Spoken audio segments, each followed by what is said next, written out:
Cavewoman tries McDonald's for the first time. Chaos at the table. The silence of the cave was broken by the sound of stones being dragged. Grok had woken with her stomach rumbling, as always happened on cold mornings in the valley. She stretched on the bearskin that served as her bed, feeling every muscle protest after a whole day hunting wild boar.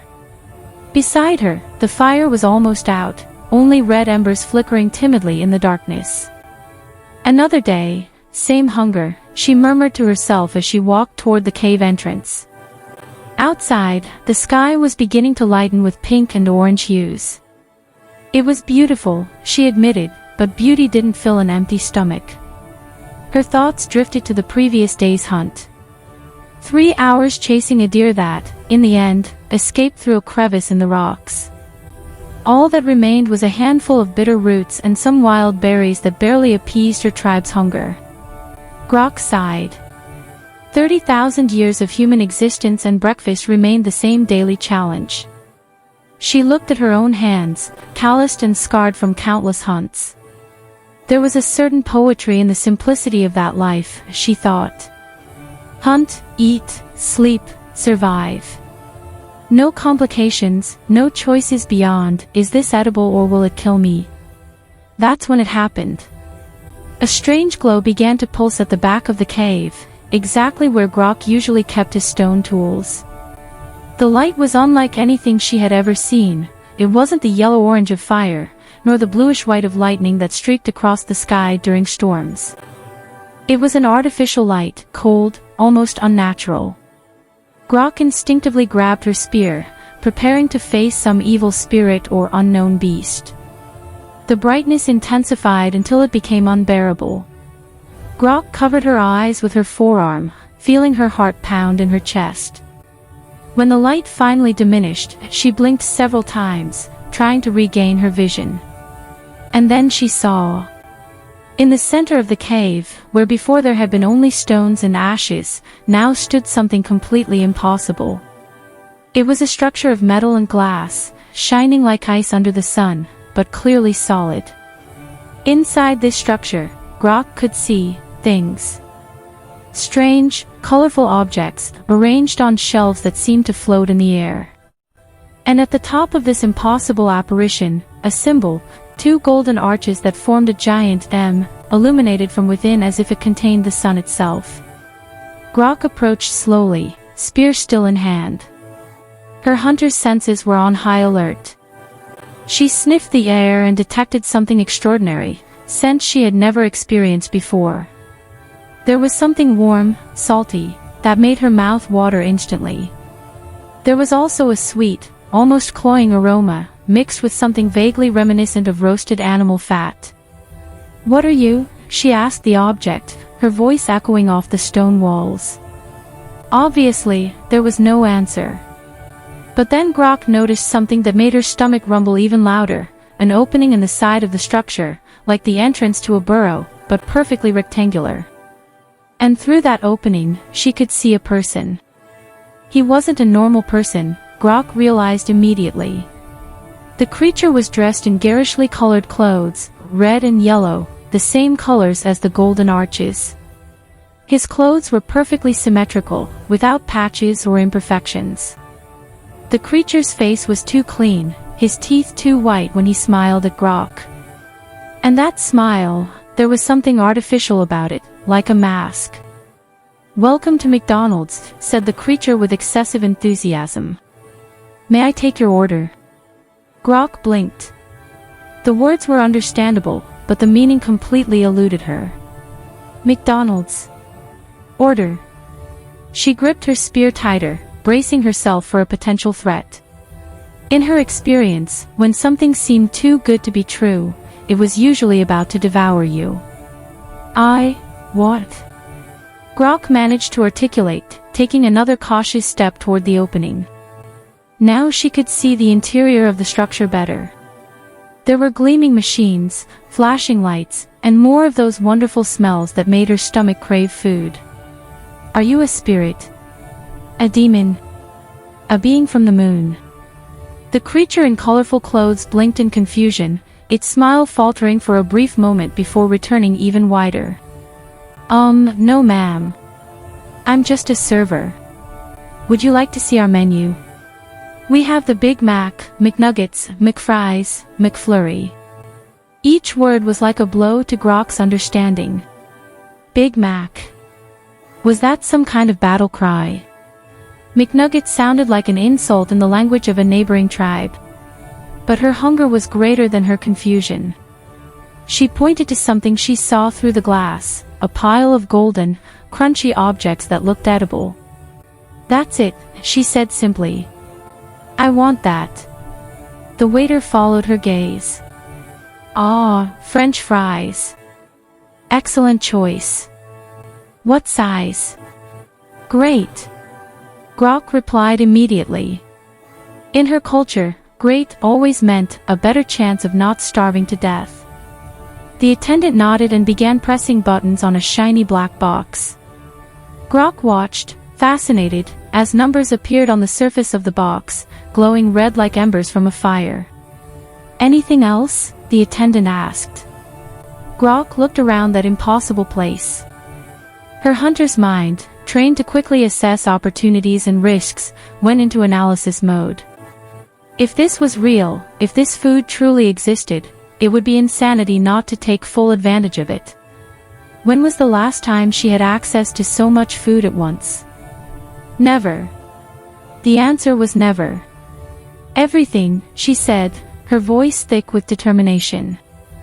I want everything. The clerk's smile faltered again. Everything? What do you mean, everything? Everything. Grok banged her spear on the ground for emphasis. One of each. Everything you have here. She gestured broadly to the colorful images hanging above the counter, hamburgers stacked impossibly high, chicken sandwiches the size of tiny animals, containers overflowing with those golden fries. The attendant swallowed hard, but remained professional. Okay, then, one of each item on the menu. That'll be a Big Mac, a Quarter Pounder with cheese, a McChicken, 10 McNuggets, a McMeal, a McFish, large fries, a large Coca-Cola, an overmalten McFlurry, and an apple pie. Do you want ketchup? Grok had no idea what half of those words meant, but he nodded vigorously. Yes. Everything's fine. While the waiter disappeared to prepare the order, Grok allowed herself to relax slightly. She lowered her spear and sat on her heels, a position she could maintain for hours during long hunts. Her eyes scanned every detail of that magical place. The walls were too smooth, too perfect. The floor shone as if it were made of ice, but it was warm to the touch. And those lights, how did they keep so many flames burning at once without smoke? A few minutes later, though for Grok, accustomed to spending hours preparing any meal, it seemed instantaneous, the waiter returned carrying a mountain of boxes and bags. There was so much paper and packaging that Grok wondered for a moment if it wasn't the food itself. The waiter placed everything on the counter with a muffled thud. Your order is ready. That's 87.50 Brazilian reals. Grok tilted her head, confused. The attendant was extending his hand, clearly expecting something. She looked at her own hand, then at the attendant's, trying to understand the ritual. Was it some kind of greeting? She extended her hand and shook his vigorously, almost tearing the poor boy's arm off. No, I need money, he explained, massaging his aching hand. Money? Grok repeated the strange word. She knew many things. She could read animal tracks in the mud, identify poisonous plants by the shape of their leaves, predict storms by the color of the sky. But money was a completely alien concept. What is money? The cashier opened his mouth, closed it, opened it again. His McDonald's training hadn't prepared him for this situation. Cash is, well, you need to pay for the food. With cash. Or card. Do you have a card? Grok rummaged in the small leather pouch tied to her waist. Inside were some sharpened flint stones, a piece of charcoal for drawing on the cave walls, and a saber-toothed tiger tooth she had pulled out in combat. She placed everything proudly on the counter. "I have good stones. Very sharp. Easy to make fire. And teeth. The teeth of a great cat. Very valuable." The attendant stared at the prehistoric treasure with an expression that mixed disbelief and growing despair. He looked at the food, looked at Grok, looked at the stones, and made a decision that likely violated several company policies. "You know what? Forget it. You can take it. Consider it a free sample." Grok didn't understand most of the words, but he understood the gesture. She gathered all the boxes and sacks in her strong arms, accustomed to carrying the carcasses of slaughtered animals, and gave them a long, appreciative sniff. The smells were even more intense up close, a symphony of aromas that made her pupils dilate with anticipation. "You're a good human being," she declared to the clerk, before turning and walking back to her cave. Behind her, McDonald's began to glow again, its light growing fainter and fainter until it disappeared completely, as if it had never existed. The clerk sighed in relief, wondering how on earth he would explain this to the manager. Grok placed all the food on a flat stone near the fire, which she quickly rekindled with a few puffs of air and dry twigs. The light from the flames danced on the colorful packages, making the golden bows gleam like real gold. She sat down and began to examine her treasure with the meticulousness of a scientist, though she didn't yet know the word. The first box she opened contained the Big Mac. Grok took the burger out of the packaging and held it at eye level, turning it slowly. It was an impossible construction, layers upon layers of different things, all held together by two buns as soft as clouds. There was meat, yes, she could tell. But there were also green things, lettuce, orange things, cheese, creamy white things, special sauce, and small, crunchy things, pickles. "Food, stacked on top of each other," she murmured, fascinated. In her experience, food came in one of two forms, whole, like a freshly hunted animal, or cooked over a fire in pieces. The idea of combining different foods in layers was revolutionary. It was art. It was engineering. She took the first bite. Grok's eyes widened. Her brain, accustomed to the simple, straightforward flavors of roast meat and bitter roots, completely shut down. So many things were happening in her mouth at once that she didn't know how to process them. The bread was soft, yet lightly toasted. The meat had a rich, salty flavor that was familiar, yet unlike any game she had ever tasted. And that sauce, by all the spirits of the forest, that sauce. She chewed slowly, her eyes closing involuntarily as she tried to decipher each individual flavor. Salty. Sweet. Sour. Creamy. Crunchy. All together, at the same time, in an explosion of sensations that made her brain release waves of pure pleasure. She swallowed and immediately took another bite. And another. And another. In less than a minute, the Big Mac had completely disappeared. Grok licked his fingers, tasting the oily residue of the sauce, and groaned with satisfaction. But there was no time for philosophical contemplation. There was more food waiting. The next victim was the box of McNuggets. Grok opened the lid and found 10 small golden pieces, all perfectly identical in size and shape. She picked one up and examined it suspiciously. It looked like chicken meat, but the outer texture was strange, too crispy, too uniform.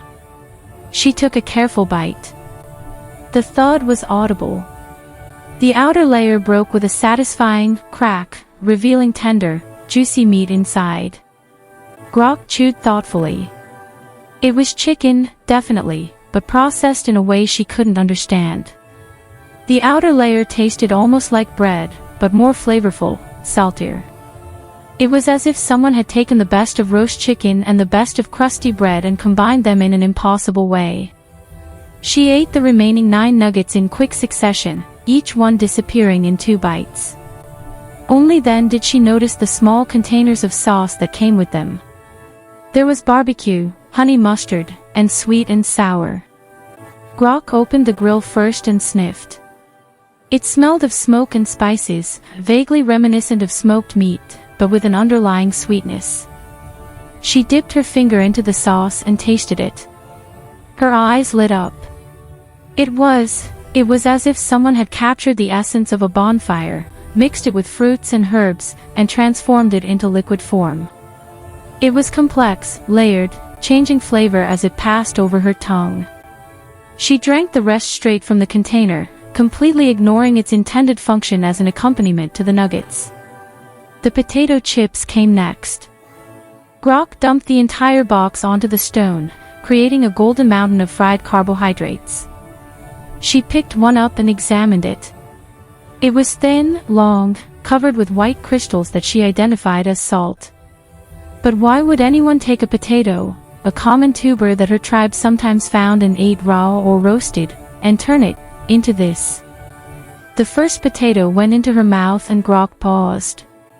The texture was surprising, crispy on the outside, soft and almost creamy on the inside. The salt burst on her palate, enhancing the potato's natural flavor in a way she had never experienced before. And there was something else, a slight oily residue that left her lips shiny and made each potato slide smoothly down her throat. She began eating the potato chips with increasing speed, grabbing 3 or 4 at a time and shoving them into her mouth. The fat, the salt, the texture, everything conspired to create an addictive experience. Her primitive brain, designed by evolution to crave dense calories and salt, was in absolute ecstasy. This was what the gods ate in the afterlife, she was sure. Half the pile of potatoes had disappeared when Grok noticed the large soda cup. It was transparent, allowing her to see the dark liquid inside, with tiny bubbles constantly rising to the surface. She picked up the cup, briefly marveling at the lightness and smoothness of the plastic, and removed the lid. Grok sniffed cautiously. Sweet. Very sweet. But it also had a chemical, artificial aroma that put her on guard. In nature, strange smells usually meant danger. She dipped a finger into the liquid and tasted it. Her tongue was immediately assaulted by an intense, almost overwhelming sweetness. But before she could process it, bubbles began to burst in her mouth, creating an effervescent sensation that was completely new. "Water, attacking?" she said aloud, confused but intrigued. She took a bigger gulp from the straw. The ice-cold Coca-Cola went down her throat, leaving a trail of freshness and carbonation. The sugar shot straight into her bloodstream, giving her an instant energy boost that made her eyes sparkle. She took another gulp. And another. And another. In less than 3 minutes, Grok had drained the entire cup. She set the empty container aside and burped loudly, the sound echoing off the cave walls like a bear's roar. The feeling of fullness in her stomach was good, but she had barely begun. There was still more food waiting. The McChicken was the next victim. Grok opened it and found something similar to the Big Mac, but simpler: bread, breaded chicken, lettuce, mayonnaise. She took a big bite and the crispy chicken flavor mixed with the creaminess of the mayonnaise. Unlike the nuggets, this one had an even crispier, almost excessively crispy, breading layer. Each bite produced a loud sound that satisfied some deep, primal instinct. As he chewed, Grok began to develop theories about this magical place. Clearly, the tribe that created these foods had developed techniques that his own tribe was completely unaware of. They mastered fire in a more sophisticated way, managing to produce enough heat to create those perfect crispy textures. They knew spices and flavor combinations that were completely alien to his experience. But there was something more. There was a consistency in these foods that was impossible in nature. Each nugget was exactly the same size. Each French fry had the same golden color. It was as if they had discovered how to trick nature itself, forcing food to conform to their will. That was power. That was magic. The quarter pounder with cheese came next. Grok barely glanced at it before taking a huge bite, almost half the burger disappearing at once. His jaws, strong from years of chewing tough meat and fibrous roots, crushed the sandwich effortlessly. This one was simpler than the Big Mac, just meat, cheese, pickles, onions, ketchup, and mustard, but somehow that made it purer, more honest. The meat was thick and juicy, releasing juices that dripped down Grok's chin. She didn't mind, too focused on the explosion of umami flavor from the meat combined with the melted cheese. The ketchup added a tangy sweetness that cut through the richness of the fat. The pickles provided crunch and acidity. It was a symphony, each ingredient playing its part perfectly. She finished the quarter pounder in 4 giant bites and immediately reached for the next box. The McFish revealed something completely different. Grok knew fish, of course. His tribe occasionally fished in the nearby river, using spears and patience. But this fish had been transformed into something almost unrecognizable. The fillet was covered with a golden, crispy coating, similar to nuggets, but thicker, more substantial. Grok took a bite, and the mild flavor of the fish contrasted dramatically with the rich, salty burger she had just devoured. The tartar sauce, though she didn't know the name, added a tangy creaminess that perfectly complemented the fish. But it was strange. Well, yes, but strange. The fish was very uniform, very consistent. It didn't have small bones to outline it. It didn't have that slightly rubbery texture that river fish sometimes have. It was as if they had taken the platonic idea of fish and made it real. Grok was beginning to feel full. Her stomach, accustomed to dealing with scarcity and irregular meals, was protesting the sudden influx of dense calories. But she ignored the signs. In her experience, you ate when food was available, because you never knew when the next meal would come. And there were even more delights waiting. The apple pie was warm when Grok picked it up, still slightly steaming. She opened the package and the smell of cinnamon and sugar filled the air. It was sweet, so sweet that it made her teeth ache just from the aroma. She took a careful bite, wary of this new experience. The apple filling exploded in her mouth, scalding and sugary. The outer pastry was buttery and peeled away in delicate layers. Grok groaned. This was too sweet, too intense, but at the same time irresistible.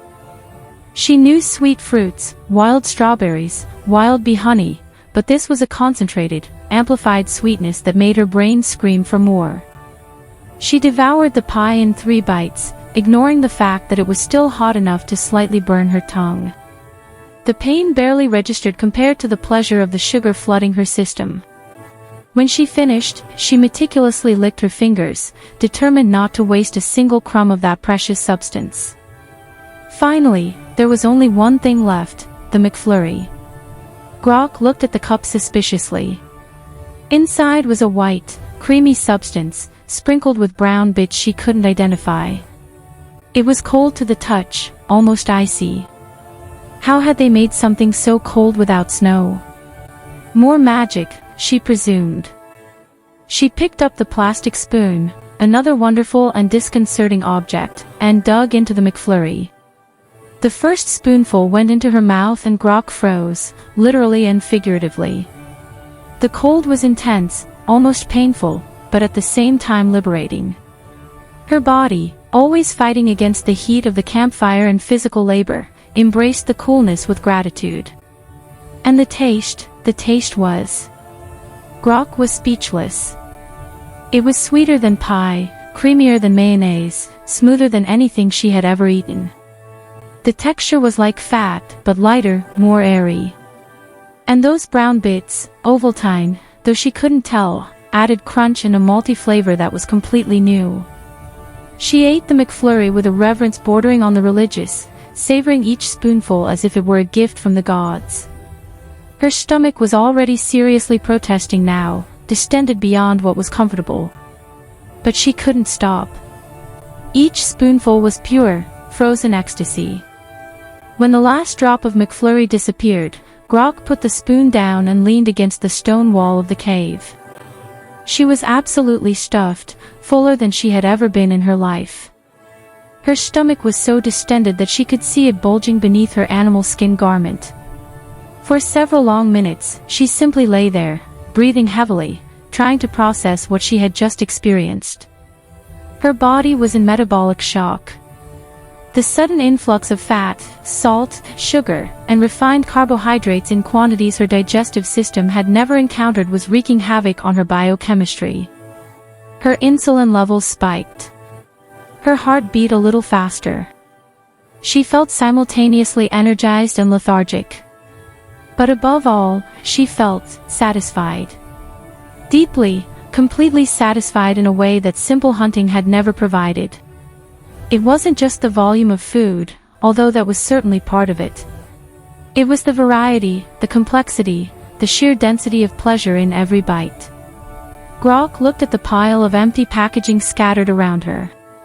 Grease-stained cardboard boxes, plastic cups, empty sauce packets, all of it was as fascinating as the food itself. Her tribe didn't create this kind of waste.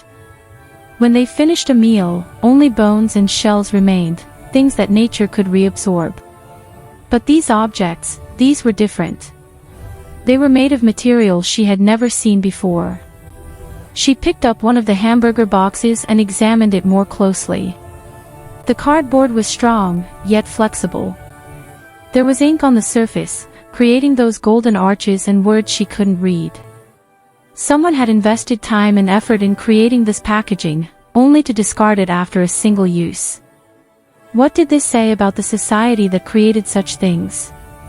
Did they have such abundant resources that they could waste them in this way? A thought began to form in Grok's mind. If this magical food could appear once, perhaps it could appear again. And if it could, she needed to be prepared. She needed to learn more about this place called McDonald's, understand its rules, and figure out how to access it again. But as he mentally planned future expeditions to this realm of impossible abundance, his stomach gave a worrying squeal. The feeling of fullness was beginning to turn into something less pleasant. His body, simply not equipped to process this amount of processed food, was beginning to rebel. Grok groaned and shifted uncomfortably. Maybe she'd overdone it a little. Just a little. She tried to stand up and immediately gave up, her stomach protesting violently against the movement. Fine, she'd sit for a while. Or maybe lie down. Yes, lying down seemed like a good idea. She crawled to her bearskin bed and carefully lay down on her back, one hand resting on her swollen stomach. Through the cave opening, she could see the sun now fully risen, bathing the valley in golden light. Another day was beginning for her tribe. They would be waking up now, preparing for another day of hunting and gathering, fighting for survival as they always had. But Grok had seen something different. She had tasted a future where food wasn't a constant struggle, where flavors were more complex and intense than anything nature offered, where abundance itself was guaranteed. It was a future that was both terrifying and exciting in equal measure. She closed her eyes, feeling the beginning of something she didn't recognize, the first fast food-induced stomach ache in human history. Her stomach gurgled and protested, trying to cope with the tsunami of fat, sugar, and salt she had dumped into it.